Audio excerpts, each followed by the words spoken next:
My parents staged a fake scene to steal my inheritance, but I returned with proof that put them face to face with justice. I'm a 36-year-old man, and for the past 8 years, I've lived like a ghost by choice.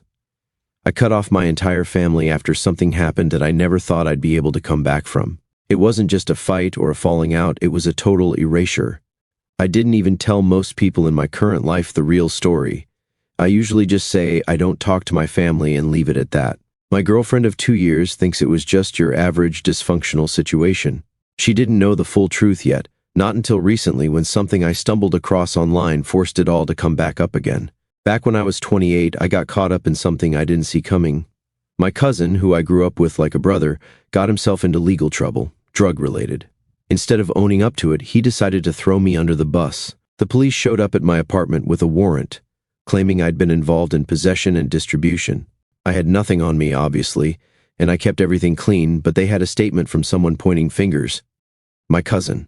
It took me 3 months, multiple court appearances, and thousands of dollars in legal fees to clear my name. I had solid proof I was working out of state during the time the alleged transaction occurred. My lawyer helped me shut the case down, and the charges were dropped. I thought that would be the end of it. It wasn't.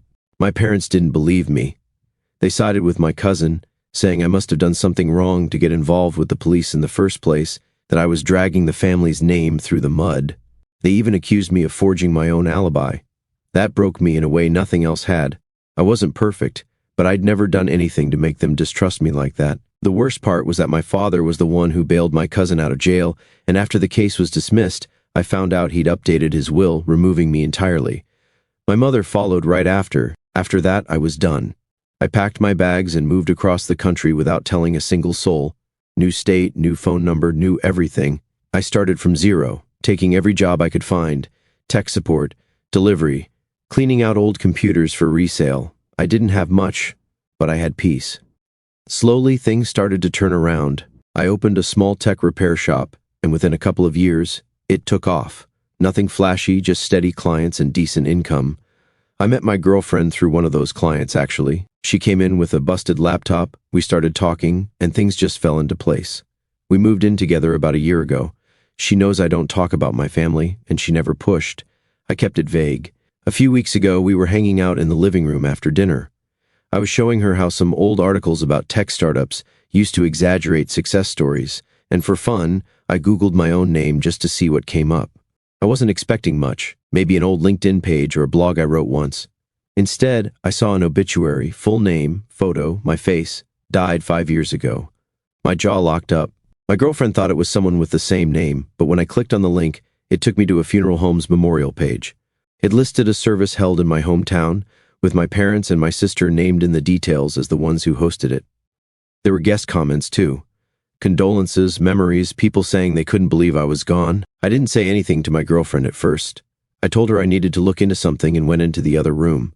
I couldn't stop staring at the page. It wasn't just some random hoax. The names, the photo, the dates, it all matched. The funeral had taken place 5 years ago, which meant for half a decade my entire family had told the world I was dead. I found my sister's profile and saw a photo album labeled Rest Easy. It had shots from the memorial.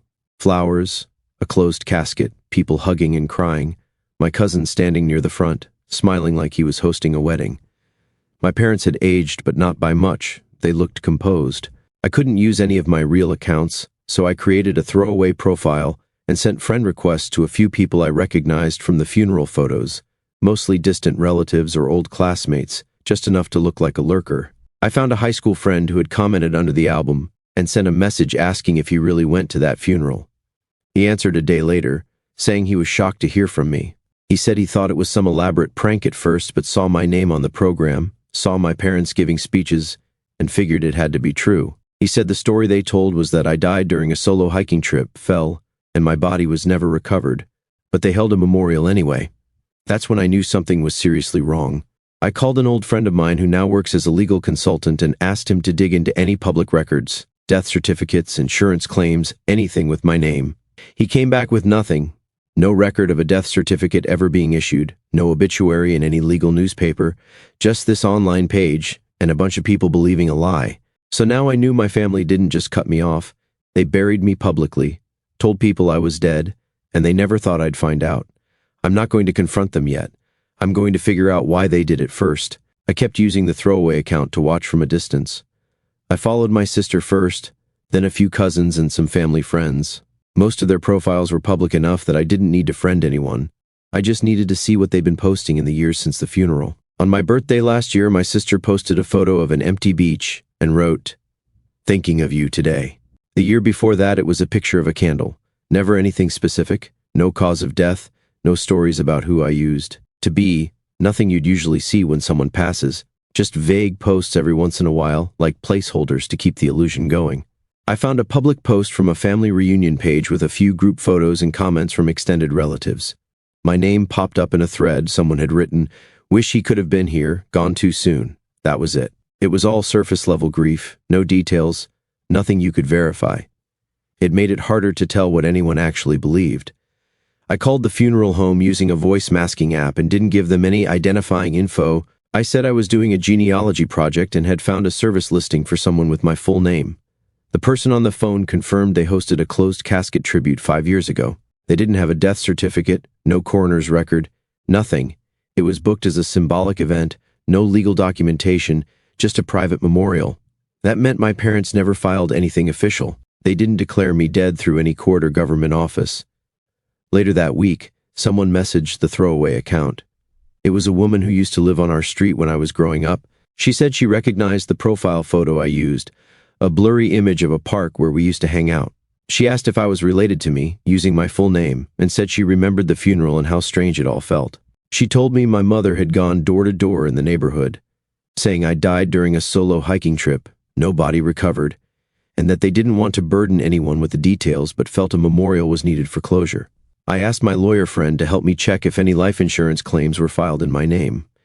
We went through estate records, public filings, anything that would indicate someone profited off my death. We didn't find anything obvious. No payouts, no insurance reports. My bank accounts were untouched. If they were trying to collect money, they didn't do it through any normal route. That made it weirder. If they didn't gain anything financial, what was the point, just erasing me? Back home, my girlfriend finally cornered me. She'd noticed I was quieter than usual, said I hadn't been sleeping and kept stepping out to take calls. I sat her down and explained everything. I started with the false drug accusation, how my cousin blamed me, how my parents turned on me even after I proved my innocence. I told her I left, started over, and that a few days ago I found out they held a funeral for me. At first she didn't say anything, she just listened. Then she asked if I was safe. That's when I realized I had to take this more seriously than just a few social media posts. We eventually found a private investigator through a friend of hers who had experience with long-term estate abuse cases. He had expertise in estate fraud and identity theft. We brought him everything we had, screenshots, the funeral link, the neighbor's message, notes from my lawyer friend. He started by pulling property records and old wills, focusing on the time period around the funeral. A few days into the investigation, my cousin posted a photo online, a family barbecue, everyone smiling, my father standing next to the grill. The caption underneath said, "Some ghosts don't stay buried." No one was tagged, just that line. I saved the image. I used the throwaway account to message one of my aunts who was always a bit distant from the rest of the family. I asked her if she ever thought it was strange how everything happened after my death. She replied a day later, saying she had doubts, especially when no obituary ever ran in the paper. But when she brought it up to my mother, she was told not to pry, that asking questions would only stir up grief. The aunt backed off after that. Now she seemed unsure again. She didn't ask who I was or try to figure out who messaged her. She just said, "If what I think is happening is real, I'm sorry." That was the moment it clicked. This wasn't a family mourning a lost son. It was a family rewriting the story to erase one. I wasn't just pushed away, I was replaced. The investigator kept digging and found signs that the family trust was updated right around the time of the memorial. No red flags yet, but he flagged it for a deeper dive. We decided to start building a full record. Every screenshot, every message, every document, all of it organized and backed up. We're not going in loud, not yet. Right now, it's all about collecting the truth. Every move has to be careful. Every piece of evidence has to be solid. Whatever their reason was, they didn't expect me to come back. But I did, and I'm not just watching anymore. The private investigator started pulling deeper records. The first major discovery came from probate filings. 2 years before the memorial took place, my parents had updated both of their wills. I was taken out entirely, no note, no explanation, just removed. My share of the family estate was restructured, and everything I was supposed to inherit was redirected, most of it funneled toward my cousin. He was listed as a backup executor too, something that had never been discussed before. None of this was done through a legal declaration of death. I was still alive, still legally present on every database, but on paper within the family, I had already been erased. The investigator also found a property record showing a house that used to be co-owned by my parents. It was transferred fully to my cousin shortly after the funeral. The explanation included in the paperwork cited the unexpected passing of their son as a reason for simplifying the estate. The language was vague but intentional. It made it seem like they were streamlining assets for emotional reasons, but what they were really doing was closing every door behind me. A few days later, we got access to some older tax data linked to my name. That's when things took a different turn. A loan had been co-signed using my Social Security number in 2019, 2 years after the memorial. The record showed my cousin listed as the primary applicant, with my name and number added as a secondary. The email and phone number used on the documents didn't match anything I've ever used. That was identity theft, plain and simple. We reported it to the financial institution. They escalated it to their fraud department and began an internal investigation. It was the first formal report on my case, and it triggered a series of alerts across multiple systems. My lawyer friend warned me that once these reports hit, the people involved were going to start feeling the heat. It wouldn't be private much longer. They would know someone was digging into things. We agreed that if anything escalated, we'd keep a paper trail of everything, no matter how small. Right on cue, my cousin posted again from a new burner profile. Another picture from some family event, this time a bonfire. The caption underneath was, "Even the dead should know when to stay quiet." No one commented, but the timing wasn't random. It was clear he knew someone was poking around and didn't like it. I called a cybersecurity expert my girlfriend's father had worked with years ago. We met up and went through every account tied to my name. He helped lock everything down: bank logins, health records, IRS info, anything that could be used. He also flagged several login attempts on old accounts that were years dormant. Someone had been trying to get in. I started organizing everything, not just screenshots from social media, but every file transfer, property document, obituary printout, funeral photos, anything that might be relevant. We set up cloud backups and printed hard copies. The investigator got me in contact with someone who used to work for my cousin years ago. He didn't want to go public, but he was willing to speak privately. The man said my cousin bragged for months about cleaning house after I disappeared, that everything felt easier now. He said my cousin made comments about finally being able to take over without any loose ends. At this point, the picture was getting clearer. The fake funeral wasn't just a goodbye, it was a strategy, a way to explain why I wasn't in photos anymore, why my name was off legal documents, why I wasn't at family gatherings. If anyone asked, the answer was simple: I was dead. And it worked because no one had ever asked to see proof. They just accepted it. Over the following weeks, I started drafting a letter, not emotional, not dramatic, just a list of facts, what I found, what documents I had, what officials I'd already contacted. I wrote it for the people in my extended family who might have believed the story because they trusted the source. They didn't need to believe me. They just needed to see the evidence for themselves. I also tracked down a friend from childhood who had gone to the memorial. I got in touch using a private number. When he answered and heard my voice, he froze, then asked if it was some kind of prank. I walked him through what I'd found. After a few minutes of silence, he told me he felt sick. He remembered the funeral, how quiet everyone was, how odd it felt that there was no casket viewing, no slideshow, no eulogy from my parents, just a few short speeches and some vague remarks from my cousin about moving on. The friend said if things became legal, he'd be willing to testify. He remembered how relaxed my cousin looked at the reception, like someone who had finally gotten what he wanted. With all of this building, I met again with the legal team. We talked about strategy, how to approach it publicly, what platforms we'd use, which agencies to involve next. The moment is close now. We're not rushing, but we're not stopping either. This isn't about fixing the past or getting apologies. It's about making sure the truth is no longer optional. They tried to bury me without a body. They thought no one would look too closely. They were wrong. I organized every file I had: funeral photos, the fake obituary, screenshots from social media, property transfer documents, tax records, the loan tied to my name. Everything was labeled, backed up in multiple places, and time-stamped. I kept physical copies in a binder and digital versions stored across encrypted drives. My girlfriend suggested getting a safety deposit box, just in case someone tried to break into the apartment or wipe anything. I went ahead with it, putting the originals in a secure vault at the bank under a business account no one else had access to. The cybersecurity contact introduced me to an attorney who specialized in identity theft and fraud cases. We met in person. I showed him everything. He went through it page by page. The forged loan application alone was enough to pursue felony charges. Using someone's social security number to co-sign a loan is federal-level identity fraud, and staging a death, even without filing an official certificate, can fall under multiple statutes when it's used to shift property, alter legal documents, or mislead institutions. He agreed to take the case and begin filing formal reports. The attorney flagged several key points to start with: the Internal Revenue Service, the Social Security Administration, and local law enforcement. He said we needed to file reports with each, not just for the fraud, but to create a record in case my cousin or my parents tried to destroy anything later. Within 72 hours, everything was submitted, notarized, and logged. We also started preparing for civil litigation in parallel. Meanwhile, the private investigator traced down the pastor who oversaw the memorial service. The man had moved to a different state, but he agreed to speak. He remembered the event and said the family had insisted it be symbolic. They didn't want to submit any official death paperwork, no obituary in the paper, no mention in any funeral registry. The pastor said it was unusual but not unheard of. Some families do private ceremonies for missing persons or presumed deaths, but this wasn't listed as a missing person case. It was presented as a death with no further questions. He agreed to provide a written statement if needed. A written inquiry to the funeral home was sent through my lawyer's office. The reply came back confirming that no legal documents were ever filed by my family. No death certificate was submitted, no medical examiner involvement, nothing.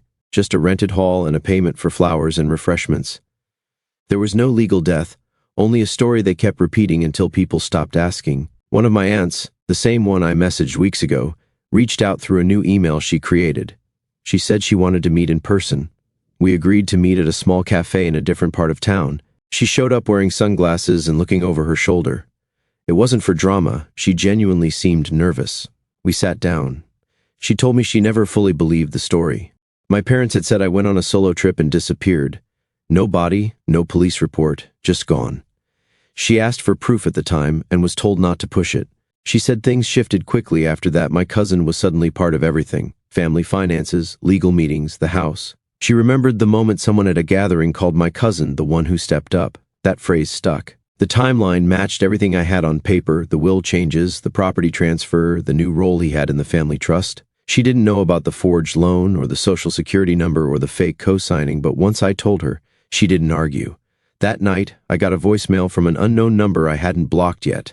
I played it twice. The voice was distorted, possibly using software, but the words were clear. You should have stayed dead. No background noise, no follow-up. I forwarded the recording to my attorney, who passed it along to the police. Because of the earlier fraud reports already on file, they escalated it into a criminal investigation. Now it was official, the case was open. Law enforcement began reviewing the identity theft, loan records, the voicemail threat, and the funeral deception. They looped in a detective from the Financial Crimes Unit. We weren't just building a civil lawsuit anymore. This had moved into potential criminal territory. I took everything I had, documents, timelines, witness notes, and created a video. No voiceover, no face, just text, dates, and photos laid out clearly. I uploaded it as an unlisted video and sent the link to a select list of extended relatives, aunts, uncles, cousins. No accusations, no speeches, just facts, dates, evidence, screenshots, legal filings. I didn't ask for anything. I didn't demand explanations. I wanted them to see the truth and decide for themselves, because now they couldn't say they didn't know.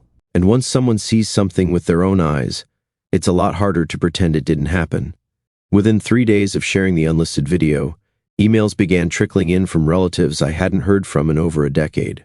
One of my older cousins called the evidence insane and asked how it was even possible. Another sent a photo of a group chat from the family side where my mother had posted a long message.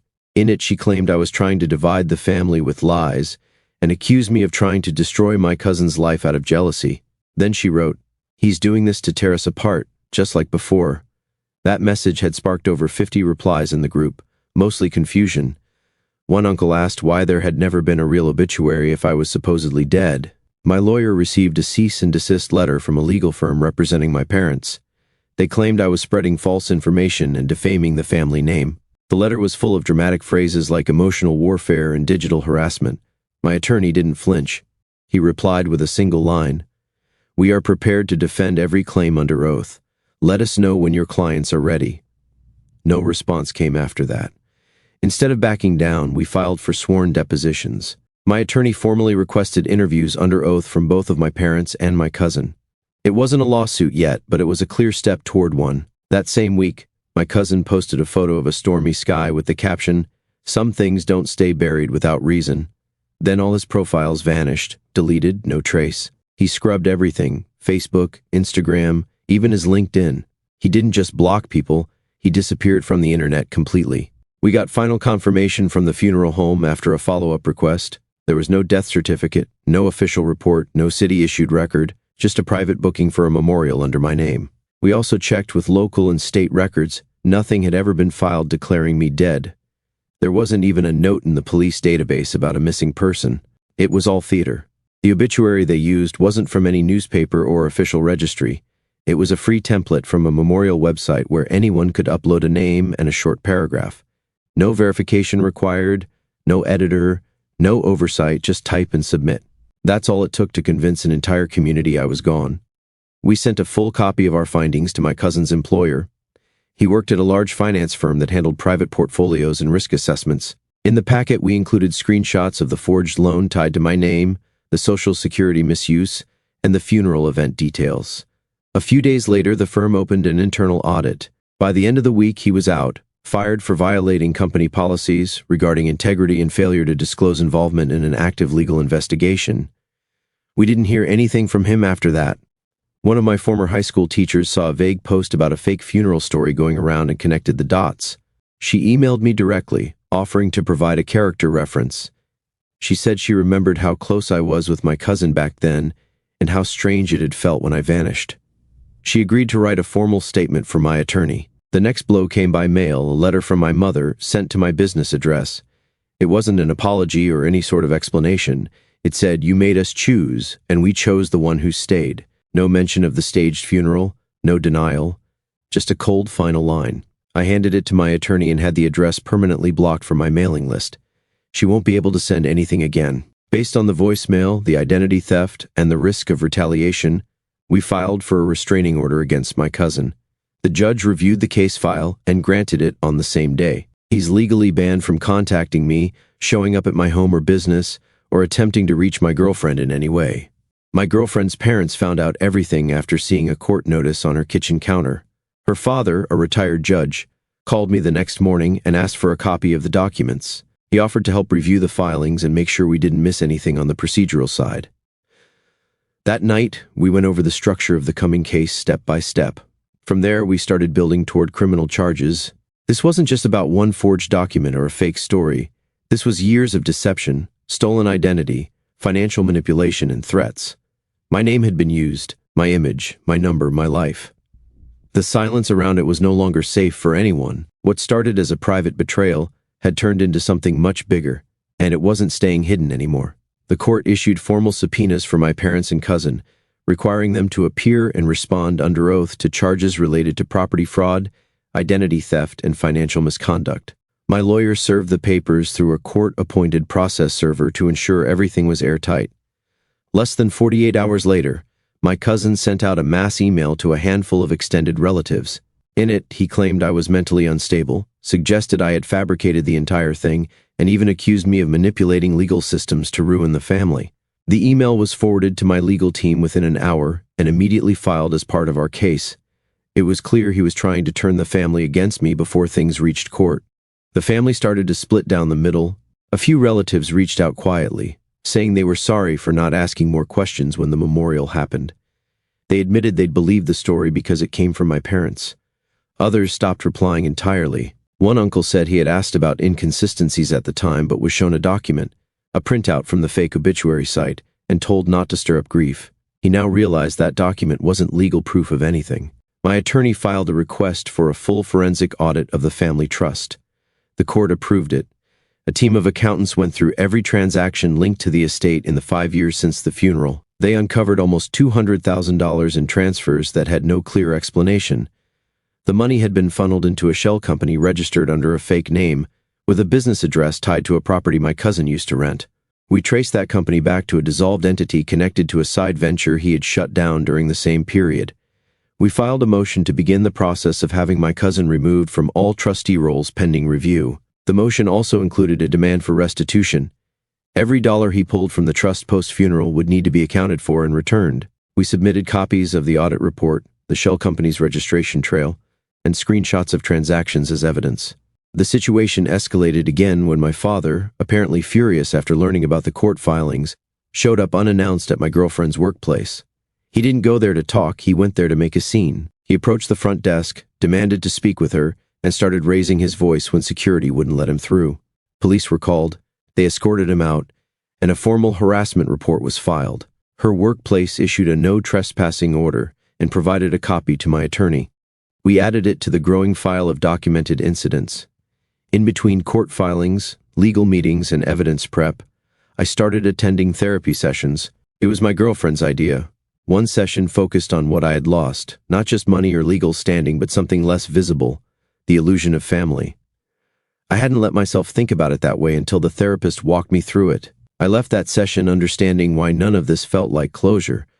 I hadn't just been written out, I'd been replaced, then forgotten. The private investigator kept digging. He uncovered something new, another loan application filed just 6 months earlier. This time, it was a personal line of credit, and the application listed my name, date of birth, and social security number, but the contact info belonged to my cousin. We flagged the financial institution and submitted it to the district attorney. The case was officially bumped up from local fraud to a state-level investigation. Then something unexpected came in. A former classmate from high school, someone who had attended the fake funeral, messaged me through a secondary email account. He attached a photo from the event, taken during the service, with a wide shot of the attendees. Most people had neutral or sad expressions, but my cousin, standing in the front row near the casket, was grinning. It wasn't a polite smile, it was the kind of grin someone has when they're proud of something. I sent the photo to my attorney, who logged it as potential evidence of emotional malice. It wasn't proof of a crime on its own, but it supported the theory that the memorial was staged for show, not grief. The court set a hearing date several months out, giving us time to finish collecting records and filing documentation. It would cover the fraud, the forged documents, and the misuse of estate funds. It wouldn't be the final trial yet, but it was a major step. My legal team began preparing witness lists and compiling exhibits. My cousin and parents would be legally required to respond, face questioning, and answer for everything under oath. No one in my circle called it a victory, not yet. The legal process had just started.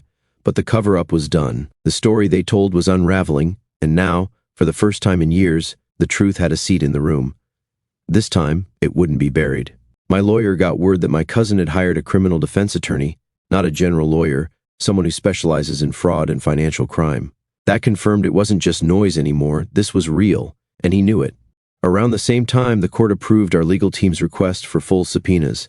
We were now cleared to access his business transactions, property transfers, and even digital communication logs tied to the shell companies and loan applications. The protective order I filed earlier, after the anonymous voicemail and the incident at my girlfriend's workplace, was upgraded by the court.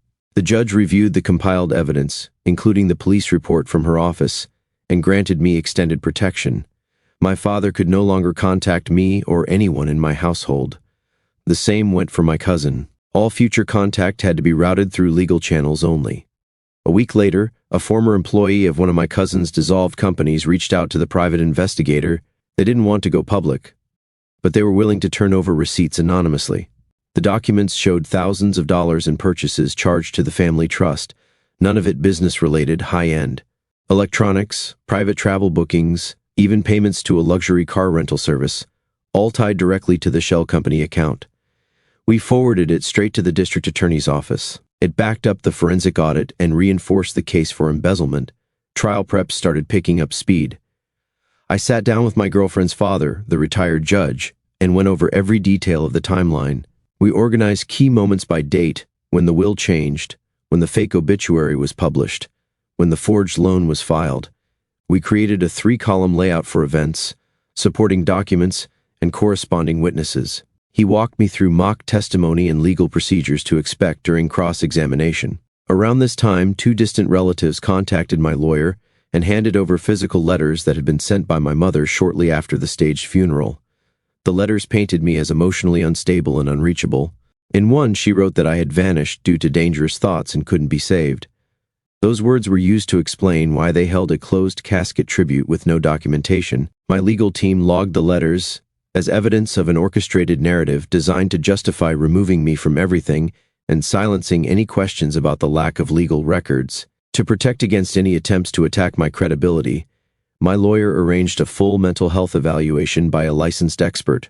I met with a professional for multiple sessions. After reviewing the history and evaluating my current state, the expert signed a document confirming I had no record of psychiatric conditions and showed no signs of instability. That document went directly into the defense file to cut off any false claims from the other side. The private investigator uncovered another key detail while digging through property transfers. One of the signatures used to sign away partial rights to a family-owned parcel of land had been notarized in state, but the notary listed had no valid license in our jurisdiction at the time of the transaction. That alone made the paperwork invalid and opened the door to new felony charges. A forensic handwriting analyst examined my supposed signature on those same documents. The expert confirmed it was forged. We received an informal outreach from my cousin's attorney, asking if we'd consider a settlement. They offered partial repayment in exchange for dropping the criminal charges. The offer didn't even make it past the first meeting. My lawyer declined immediately, and I never responded. If it had been just a family argument, maybe that would have ended it. But this was years of deception, theft, and threats. You don't clean that up with a check. As the case gained traction, word began to spread through legal networks and advocacy groups. A few fraud prevention organizations reached out quietly asking for more details. They were looking at the case as a potential example for future reform efforts around estate law and identity protection.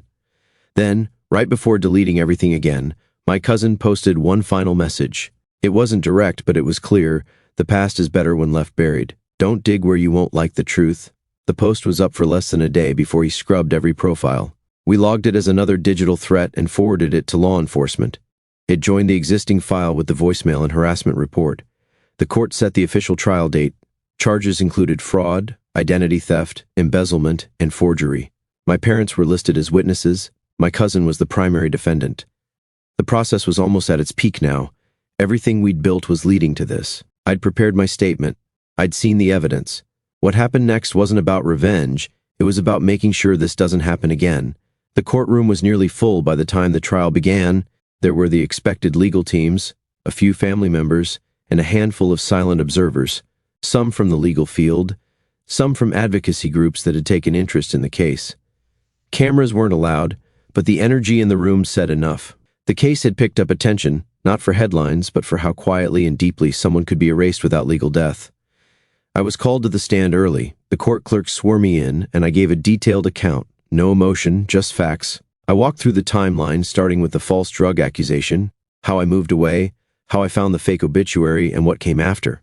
I listed every document, every report, and backed each moment with either visual evidence or a witness prepared to testify. The forensic accountant took the stand next. She laid out a flowchart that showed over $200,000 had been funneled from the family trust into shell accounts linked to my cousin. One transfer went to a property management firm that didn't exist. Another paid off a vehicle lease tied to his old business.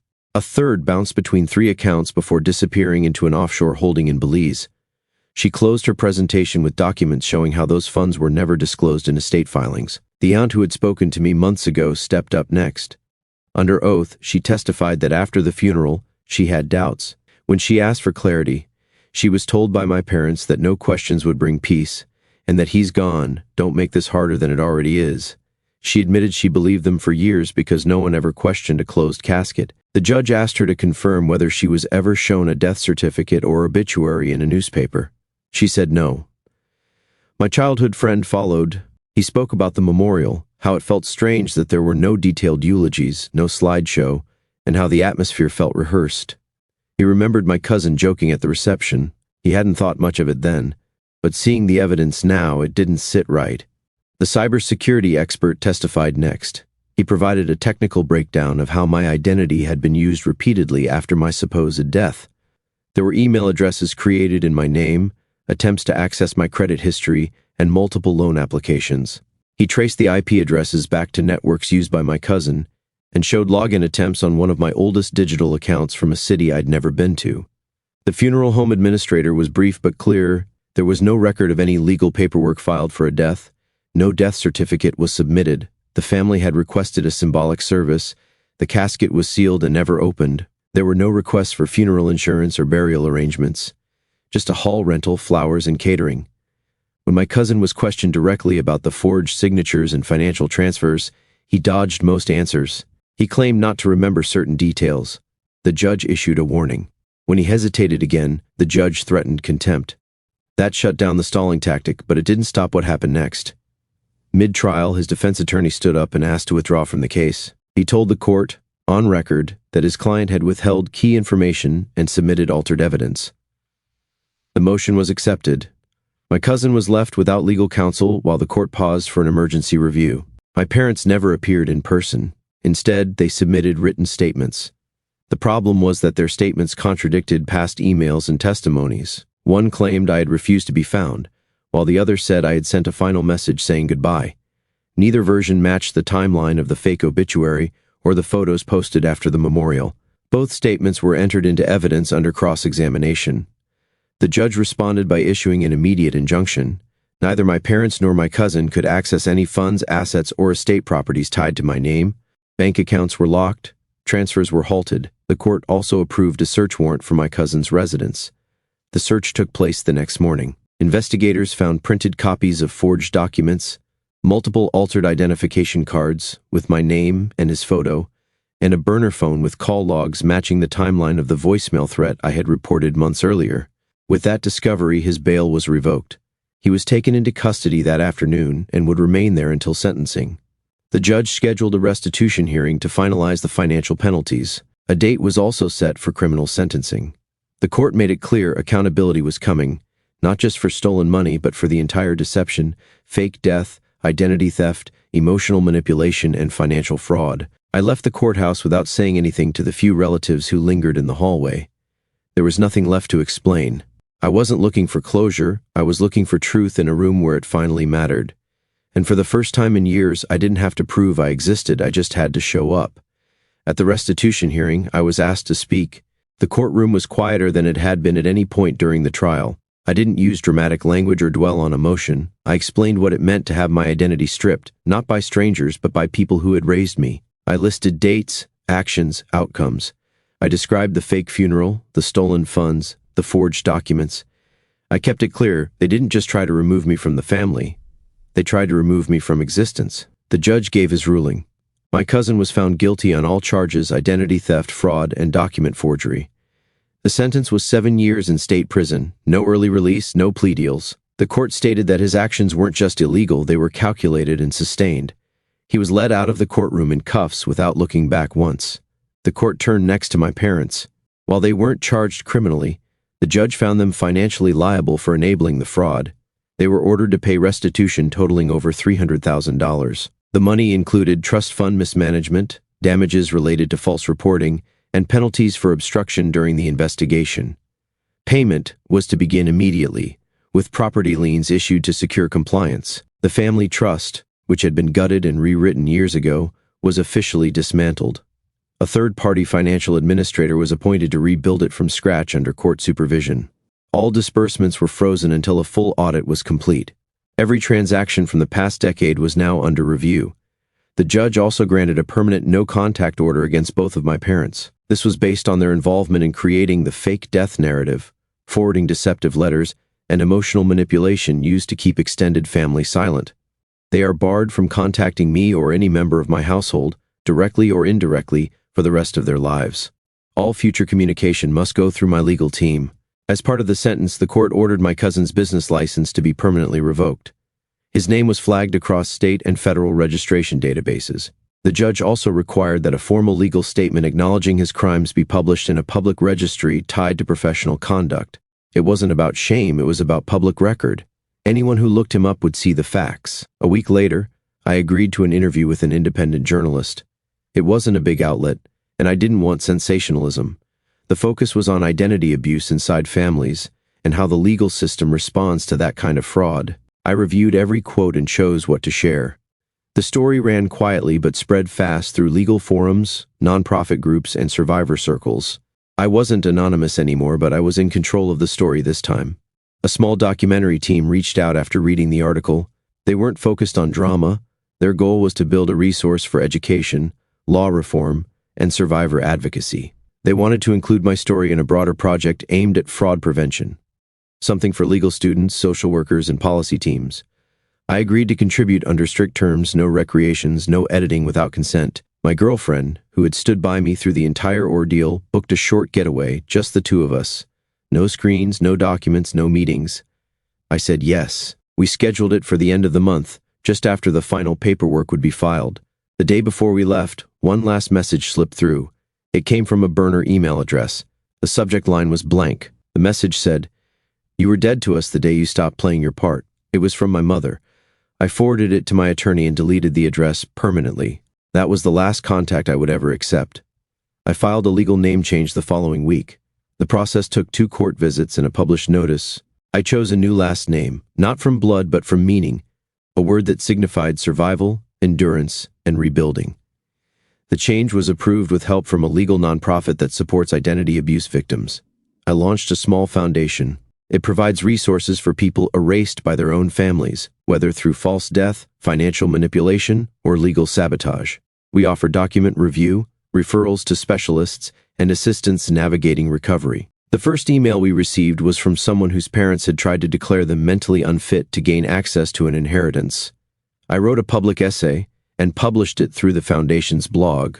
It wasn't to retell the court story, it was for people like me, the ones who'd been written out of the picture and told to stay gone. I talked about the steps I took, the people who helped, and the fact that rebuilding doesn't mean going back. It means going forward differently. This was never about revenge. It wasn't about forcing apologies or undoing what happened.